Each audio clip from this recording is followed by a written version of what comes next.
The KidsMatter framework provides a flexible, whole-school approach to children's mental health and wellbeing. It works on its own and as an umbrella under which a school's existing programs can comfortably fit. The guiding principles in the framework underpin the development of the initiative and its successful implementation in schools. The development of these principles has been informed by research from the World Health Organisation's Health Promoting Schools, as well as the experiences of schools undertaking KidsMatter Primary to date. The principles are foundational. They also provide checking points for schools to review their progress, and this way they serve as an ongoing navigation aid on the KidsMatter Primary journey. It has been demonstrated that the 4 components you can see at the top of the framework diagram have a positive impact on children's mental health and wellbeing. The selection of the 4 components has been informed by current evidence and expert opinion on the factors that most influence children's mental health and wellbeing. There is a particular focus on the factors that schools can influence. Target areas and goals are provided under each component to help guide schools to take action in these areas. A whole school approach is at the core of the KidsMatter framework. It's now well understood that effective interventions in schools occur when all school community members are consulted and collaborative partnerships are developed. This is particularly the case when addressing mental health and wellbeing, because of the significant influence played by the family and the community, as well as the school in the life of children. KidsMatter Primary recommends that a whole school approach will involve the whole school community in undertaking a systematic review of school practices across each of the 4 components. This review is described as planning for whole school change. The review is led by an action team created within the school to undertake this process. The review identifies strengths and challenges and incorporates strategies into a mental health and wellbeing strategic plan.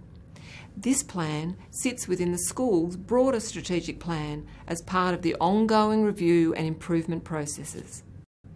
Staff professional learning sessions provide opportunities for the school to review practices through the 4 components. This process will assist with building a shared understanding and focus for staff. This is a critical factor in enabling change in school culture. Consultation with the broader school community, and in particular with parents and carers, is critical. This approach will harness their ideas and views.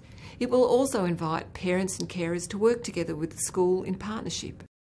Local health and community agencies are also key partners who can provide additional support and resources to the school community.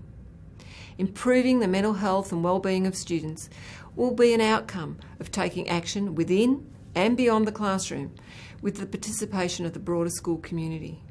The action team drives and coordinates the process of change along with the support of school leadership and KidsMatter staff in each state and territory.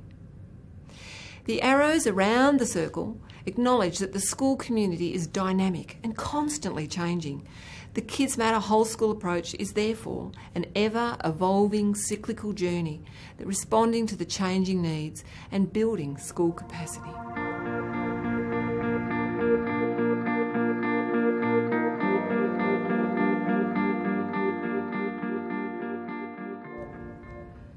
The Risk and Protective Factors model is based on research which identifies a range of factors that impact on the mental health and wellbeing of children. When risk factors are present in a child's life, the likelihood of experiencing mental health difficulties is increased. On the other hand, protective factors strengthen a child's mental health and buffer against risk. They reduce the potential for a child to develop mental health difficulties. The KidsMatter framework guides schools to develop key protective factors that research shows can make a difference to children's mental health in the school environment. This model demonstrates how risk and protective factors can be identified in relation to the context of an individual child. The context includes a child's abilities, needs and temperament, family circumstances and relationships, specific life events, and the opportunities and stresses that arise from these. School practices, relationships and the social environment, which includes accessibility, inclusion and social cohesion. The various interactions between risk and protective factors are complex and not well understood. The presence of risk factors does not mean a child will necessarily experience mental health difficulties, just as a lack of apparent risk factors does not eliminate the likelihood of health difficulties developing in a child. However, current research does suggest that the likelihood of mental health difficulties occurring is significantly increased when multiple risk factors are present, as it can be difficult or impossible to change some risk factors for children. Efforts to build protective factors can serve to counter the impact of risk factors.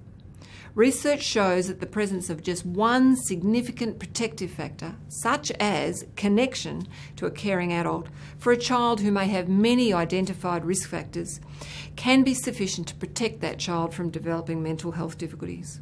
Schools are therefore well placed to promote children's mental health and well-being. School staff can be supportive and implement strategies that may help reduce the number of risk factors. At the same time, they can enhance the number of protective factors in a child's life.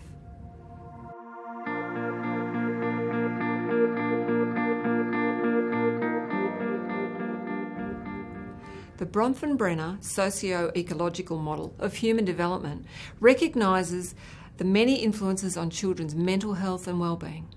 As you can see, the child is at the centre of the model, and this explains the social, emotional and physical development occurs within that context of relationships within the family, school and community. Children are further influenced by the wider social, economic, cultural, workplace and political forces in which their families, communities and schools exist. The online medium and multimedia also have a significant influence on the developing child. The family is the main context for children's development, as it provides the most powerful and enduring influences on short and long-term health and social adjustment. Schools, including peers and staff, are another important environment which can have a major impact on the child's learning, socialisation and employment outcomes in the longer term. Children can be exposed to both nurturing and stressful experiences in the world around them. Such experiences can result in different effects on individuals and the environments in which they live. KidsMatter views children as active participants in their own development, both shaping and being shaped by their environment. A school is a particular kind of learning community which is influenced by and interacts with the surrounding community. Students, families and school staff from many different backgrounds come together within this space we call school. The benefits for children can be maximised when the most significant people in their lives come together in purposeful ways.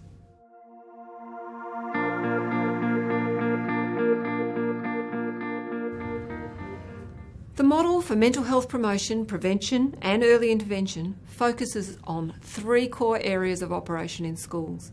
These are underpinned by the World Health Organisation's Health Promoting Schools framework. The first area provides a foundation for the development of the other 2 areas. This first area of focus is to create an environment to promote positive mental health and well-being involving the whole school community. This promotion occurs through addressing the school organisation, ethos and environment.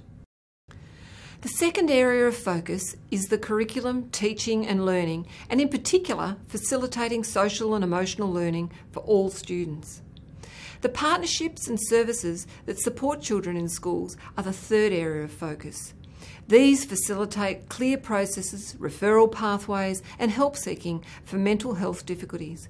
The partnerships are developed with parents and carers and health and community agencies. The more work that can be undertaken at the school environment level, the more it will reduce the work required in the other 2 areas over time. This is the impact of mental health and wellbeing promotion and prevention. It reduces the need for intervention. This is also called an upstream approach. This refers to the image of a person standing beside a river who notices another person being swept struggling in the river. The bystander wades into the river and safely brings the other person to shore.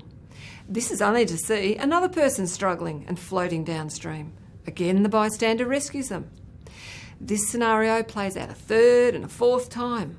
The weary rescuer decides rather than continuing to stay at that particular point, they venture upriver to see why these people end up in the river, needing to be rescued downstream. The rescuer is keen to see what can be done to prevent this occurring. This model includes the influence and involvement of parents and carers at each of these levels. KidsMatter has adapted this model to highlight the important role schools play in continuing to support and engage those students who experience mental health difficulties.